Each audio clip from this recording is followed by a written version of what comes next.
Have you ever noticed how things seem to fall into place the moment you stop worrying? It feels counterintuitive, doesn't it? We grow up hearing that we must chase goals, fight for success, and never let go. But what if the real key lies in doing the opposite? What if our emotional attachments, to people, outcomes, and expectations, are the very chains that drag us down in relationships, careers, and our search for peace? Carl Jung, a pioneer in psychology, uncovered a truth many find uncomfortable: the tighter we grip control, the faster life slips through our fingers. Today, we'll explore why learning to release might be the only way to experience true freedom. Stay with me. This subtle shift in how you see the world could change everything. If you're curious about your own inner workings, check out the Telegram channel linked below. It's easy to get stuck in rigid ideas of how life should unfold, only to watch everything unravel. The very attachments we believe will stabilize us often become the source of our deepest anxiety. The moment we loosen our grip, the world seems to exhale. Jung put it plainly: what you chase runs away, what you accept transforms. We live in a culture obsessed with progress, where peace is always postponed until the next achievement. But this compulsive need to micromanage life blocks real transformation. It's not about giving up and drifting aimlessly, it's about shifting from constant tension to mindful awareness. Jung discovered that as long as we're consumed by fantasies, perfect partners, dream careers, flawless futures, we're blind to what's happening inside us. Of course, it's natural to want success. The problem begins when our identity becomes fused with the outcome. If who we are depends on our job title, our relationship status, or our accomplishments, then any setback feels like a threat to our very existence. That's where the fear creeps in, the anxiety gnaws, and the urge to control everything takes over. Jung called this the ego's futile attempt to preserve its illusions. Real change doesn't come from brute force, it comes when we stop resisting the natural flow, not out of weakness, but out of clarity. Letting go isn't giving up. It's allowing something new to emerge, something beyond our personal will. It's an act of trust in the unseen intelligence that guides our lives. And when that trust is genuine, chaos begins to reveal its hidden order. Opportunities arise without the exhausting chase. The constant worry fades, replaced by a strange sense of presence, as if you've finally arrived in your own life. Letting go doesn't mean abandoning your dreams. It means releasing the obsessive belief that everything must unfold exactly as you imagined. It's stepping out of the prison of, I must, and into the spaciousness of awareness. And maybe it's not the person we're clinging to. It's the meaning we've projected onto them. Jung was clear: we rarely hold on to people themselves. We hold on to our projections. To the hope that they'll validate us, love us, save us. We assign roles to others they never agreed to play. What we refuse to face in ourselves, we stubbornly seek in others, sometimes idolizing them, sometimes vilifying them. This distorted mirror is where painful attachment is born. Our ego tries to turn the outside world into an extension of itself, claiming it like a child clings to toys. The fear of being unwanted hides behind a frantic pursuit of success. The hunger for love disguises itself as dependency. What we call ambition often masks a desperate attempt to fill an inner void. But no one can live up to a role they never chose. When illusions collapse, disappointment sets in. Jung saw this as a defense mechanism of the psyche. It's easier to blame others than to confront the parts of ourselves we've buried. Yet when we finally recognize our projections, something shifts. Reality begins to change. The other person stops being a canvas for our fantasies and becomes simply human, with strengths and flaws.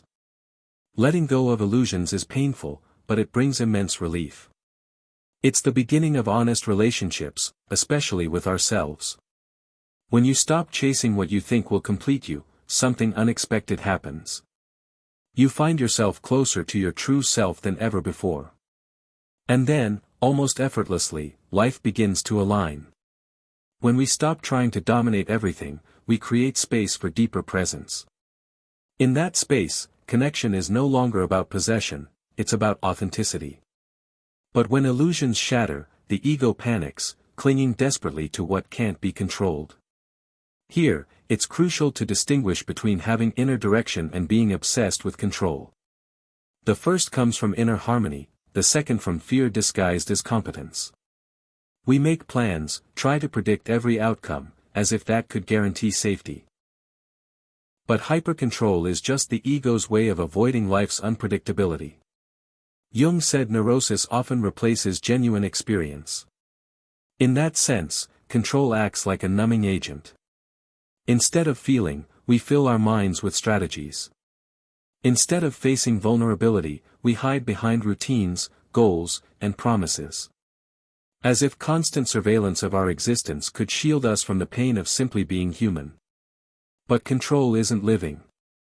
It's surviving inside a self-made bubble, trading spontaneity for a false sense of order. And yet, it's spontaneity that brings color, vitality, and truth to life. Without it, relationships become robotic. Work turns into a burden. Even the most eventful day loses its depth. The inflated ego insists it must handle everything. It clings to the idea that there's one correct way to live, one perfect model of existence. Any deviation triggers guilt, anxiety, and self-criticism. The mind goes into overdrive, like an overloaded system running too many programs. Emotional and mental exhaustion isn't weakness, it's the natural result of this way of living. Deep down, the controller is a defense against surrender. But surrender doesn't mean giving up. It means acknowledging that there are forces, within us and around us, that don't bend to our will. Jung saw the unconscious as a living, autonomous system shaping our reality. Ignoring this dimension traps us in a rational cage, as if logic alone could solve everything. Letting go of control is an act of trust. It's recognizing that even chaos carries wisdom, and surprises hold direction. It's not about drifting aimlessly, but being open to life's unexpected turns. Yet how can we allow that in a world where even silence is scheduled? The more we try to force life into a plan, the further we drift from ourselves. And the reverse is also true. When we allow ourselves to simply observe, listen, and feel, without rushing to intervene, we begin to notice life's natural rhythm. And it knows exactly where to take us. What if real freedom isn't about control, but about the ego's ability to adapt? It's that moment when the ego, exhausted from trying to hold everything together, finally loosens its grip and turns inward, toward the self. The core of our psyche. The wholeness of our being. Not the mask we wear or the role we play, but who we are when we stop pretending. As long as the ego is in charge, life revolves around external expectations. How should I act? How should I look? What do people want from me? Letting go of these imposed ideas is where movement begins. Not a return to the past, but a journey inward, to the essence of who we are. Jung called this process individuation, the unfolding of our true self through the integration of the conscious and unconscious. It begins with subtle shifts. Moments when we stop reacting out of habit, when we realize we're no longer obligated to play a role, when we resist the urge to fill the void after a breakup and instead sit quietly with it. These moments of release act as gateways. They don't offer instant relief, but they open the door to something real. True surrender begins when the ego accepts its limits, when it understands it doesn't need to control everything or have all the answers. That's when something quiet awakens within, the self. It doesn't demand attention or shout for recognition. It guides with clarity and simplicity. Its signals don't come from logic but from a deep inner resonance, from what feels meaningful even if we can't explain why. Letting go in this way isn't passive. It's a refined form of presence, acting without obsession over outcomes, loving without expecting reciprocation, creating without needing validation. In this state, the driving force is no longer the hunger for approval, but an inner wholeness that doesn't need applause to exist. During individuation, the ego doesn't vanish, it shifts its role. Instead of claiming authority over truth, it begins to serve the self. This inner shift changes everything. Relationships become more genuine, decisions more grounded, and life itself, once something to conquer, becomes something to experience. Letting go here isn't about loss, it's about integration. It's the act of allowing what must leave to leave, and welcoming what's ready to emerge. In doing so, we stop living as a collection of roles and start existing as whole beings. But for the self to surface, we must first confront another layer of defense, the persona. In Jungian psychology, the persona is the social mask we wear to be accepted. It's necessary, we live among others. The trouble begins when we identify too closely with it, when we live for the image rather than the truth. Being strong, spiritual, successful, perfect, these labels may sound noble, but they demand constant vigilance, drain our energy, and worst of all, distance us from ourselves. You can't be whole when most of your energy goes into maintaining a performance. Jung saw the persona as a useful but limited tool, a bridge between our inner world and the outer one. The problem arises when we forget there's more behind it. When our attachment to the image becomes so strong that any threat to it triggers fear, anger, or defensiveness, we're no longer living, we're managing impressions. Liberation begins when we realize we don't need to uphold a fixed narrative about ourselves. We can be wrong, change our minds, contradict ourselves. We don't have to be consistent with who we were yesterday. It's enough to be honest with what we feel now. From this place, authenticity is born, even if it doesn't please everyone. Letting go of the persona is a bold move. It takes courage to show up without armor, to be yourself even if it dismantles the image you've spent years constructing. But that's the moment of release. Like stepping off a poorly scripted stage and finally breathing freely, speaking your own words. Jung captured it perfectly. Those who look outside dream. Those who look inside awaken. Clinging to the image is a kind of waking sleep, a belief that we are only what we present. Awakening begins when we acknowledge the complexity our mask can't contain. And in that recognition, real life begins. Behind the mask lies what we fear to face, the shadow. Freedom is alluring, but few are ready to meet it honestly. To be free means to have no hiding place. Not in people, not in roles, not in promises. It means taking responsibility for the parts of ourselves we'd rather ignore. That's where the shadow lives. According to Jung, the shadow is made up of the rejected aspects of our psyche. Not necessarily evil, just hidden, because they didn't fit our ideal self-image. The more we deny it, the more power it gains. The person who says they want freedom often fears what comes with it, emptiness, silence, lack of support. So they cling to others, to work, to a romanticized future, not out of love, but out of fear of what remains when the foundation crumbles. Letting go isn't just about releasing the external, it's about turning inward. What's left when desire goes unmet? What happens when relationships end, when plans fall apart? In that empty space, the shadow appears, and it doesn't arrive gently. Sometimes it shows up as anger, envy, sorrow, emotions we'd rather not admit. But it takes courage to face this experience without sugarcoating it. Jung said there is no enlightenment without confronting the darkness of the soul. That's where transformation begins. When we stop fearing the shadow, it stops controlling us. We begin to embrace these forgotten parts. Need, fear, vulnerability, not to indulge them, but to understand and manage them.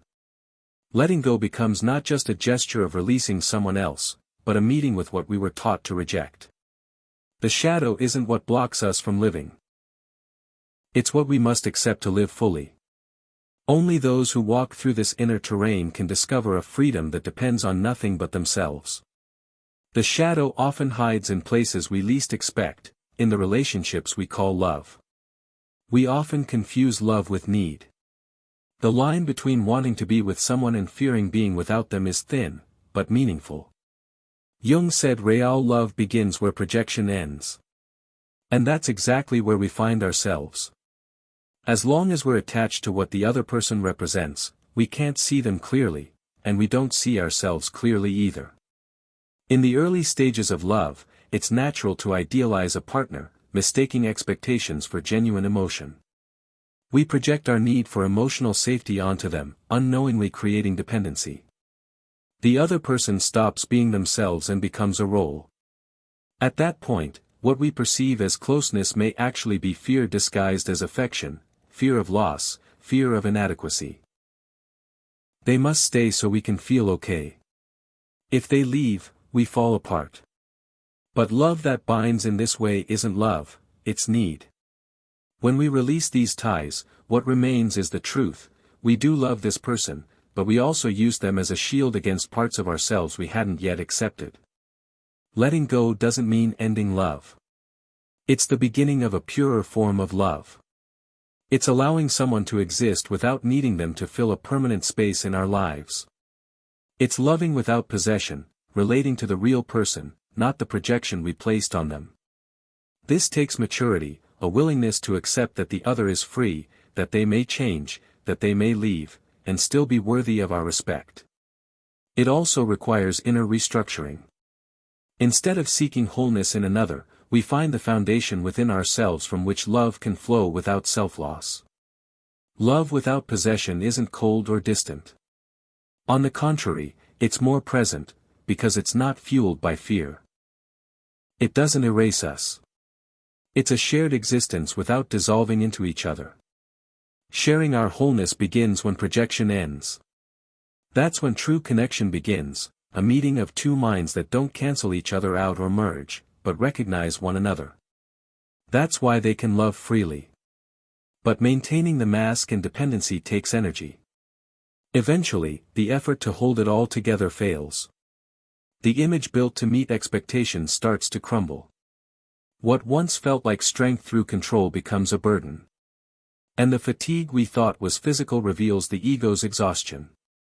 This depletion isn't laziness or weakness. It's a quiet cry from the subconscious, a pause, as if something inside whispers, "I can't pretend anymore." And that's when the true self begins to emerge. Not with fanfare, but with a calm that arrives when something ends. Jung saw these crises as calls to truth. When our inner world begins to unravel, it's often a sign that a deeper reorganization is underway. Emotional exhaustion, so common today, isn't just about overstimulation.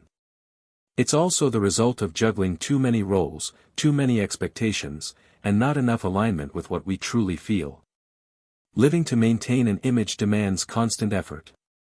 Every word, every emotion, every reaction must be measured. Control becomes a full-time job. But when the body starts to falter, the mind shuts down, and the will disappears, something within calls for attention. Who are you without all of it? In that moment, letting go becomes not an escape, but a release. You realize there's no need to force anything anymore. You don't have to prove your worth. You can pause, and still remain whole. In fact, you begin to show up more authentically. The ego resists, fearing that without effort, everything will collapse. But surrender isn't weakness, it's psychological wisdom. It's the recognition that pushing past your limits only leads to emptiness. Jung understood that when the psyche is ignored, it speaks through symptoms. But when we listen, it opens a path. The fatigue from wearing a mask is an invitation to pause, to ask what truly matters, and to allow something real to surface in that stillness. When the mask falls, what remains is pain, rarely spoken of, the sorrow of losing someone we never truly were. Much is said about the freedom of letting go, but little about the grief it brings. Letting go is a kind of death, not physical, but symbolic, and often just as intense. Releasing ideas, relationships, and imagined futures means mourning what never came to be. And that grief is real. Jung saw suffering not as a mistake to be fixed, but as a necessary part of transformation. There is no rebirth without death. This applies to both outer and inner cycles. When something must end, a failed plan, a love that couldn't last, an identity that no longer fits, it hurts. Even necessary endings bring pain. Letting go isn't a cold, calculated decision. It's a deep emotional process that often leads us into silence, uncertainty, and vulnerability. Emptiness arises when the foundation we relied on disappears. And though that emptiness can be terrifying, it can also be fertile. In that space, conflicting emotions emerge: relief and sadness, freedom and loneliness, courage and fear. All of it is part of the psychological mourning, not just for what was lost, but for the image we upheld, the story we believed life should follow. The inner script that no longer plays out causes the ego to suffer. It searches for meaning, for answers, for reasons why things didn't work. But the self operates on a different rhythm, less linear, more intuitive. Sometimes what doesn't happen is exactly what redirects us inward, toward reevaluating our values, rebuilding our foundation, and stepping away from a path that was never truly ours, even if it felt familiar. Honoring this shift is just as important as releasing it. Because only by walking through pain, not denying it, can we truly transform. We shouldn't cling to suffering, but we mustn't ignore it either. Pain, when consciously felt, has its own timing. And in that timing, something begins to ripen.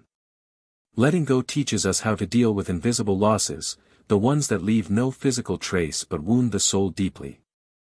And in that quiet wound, new life begins to stir, not as a promise, but as a possibility. When what held us dissolves, something remarkable happens. The world doesn't end, it begins to rearrange itself. The silence that once frightened us becomes rich. The emptiness we feared turns into space. And in that space, things begin to grow, things that couldn't emerge while everything was cluttered with control, expectations, and noise. It's like opening a window after years of being shut in. The air shifts. Dust dances in the light. At first, it feels strange, calm but unfamiliar. Then breath returns, and with it, presence.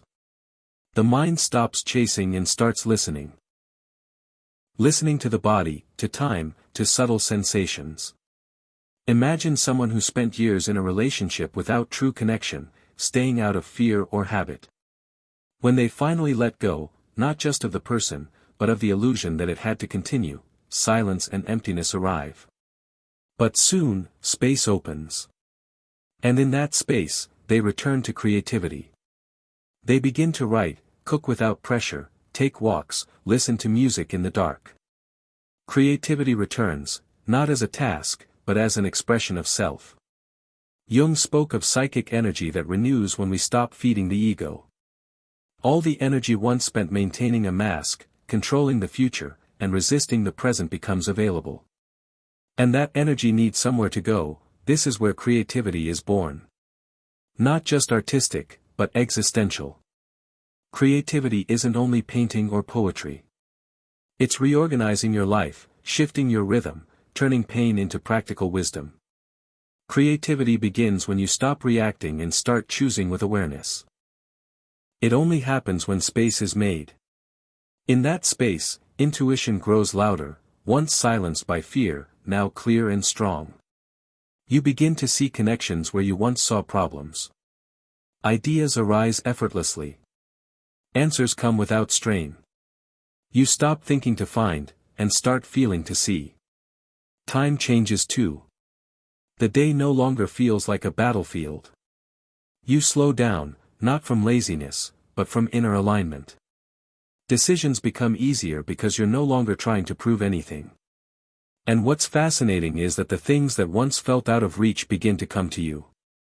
Not through magic, but because you stopped getting in their way. Picture an artist who's blocked. They demand brilliance from themselves but can't create. One day, exhausted, they let go of the project, take a walk, and in the quiet, a fresh, spontaneous idea arrives. That's the power of release. When you let go of what's true, it finds room to be born. This state of free-flowing creativity and connection to the self stands in contrast to the ego's logic. The ego seeks control and guaranteed results. The self seeks truth and harmony. When the ego steps aside, the self leads with ease. It doesn't force, it guides. It shows the way through what brings joy, even if no one sees it and it yields no outcome. This is where letting go reveals its most beautiful face. It's not just loss, it's transition. A bridge between what was and what could be. Between the person you were trying to prove something and the one who simply exists. Letting go brings you back to yourself, without excess, without noise, without burdens that were never yours. The space that opens after release isn't a void to fear, it's fertile ground, waiting for your true presence. Life doesn't shout, it whispers. And when you become more attentive, more inwardly clear, you begin to hear it. In the end, it all comes down to one quiet gesture. An open hand, a willingness to release the stories, fears, and patterns that no longer serve. Not out of exhaustion, though that's often the beginning, but out of clarity. There comes a moment when holding on costs more than letting go. Attachment may feel familiar, but it isn't love. It's born of fear, of lack, of trying to keep something alive that may have already fulfilled its purpose. To love is to allow another to exist. To let life flow, even when it doesn't match our expectations. Control isn't strength, it's a refined form of resistance. The ego tries to bend reality to its will. But living by that logic means constant tension and conflict with the present. And no soul can endure that for long. Jung understood that healing doesn't come from forcing change, but from accepting what is. From ceasing the fight against life and beginning to listen to it. From releasing the chase for what should be and facing what already is. Acceptance isn't surrender, it's openness. A doorway through which real transformation enters.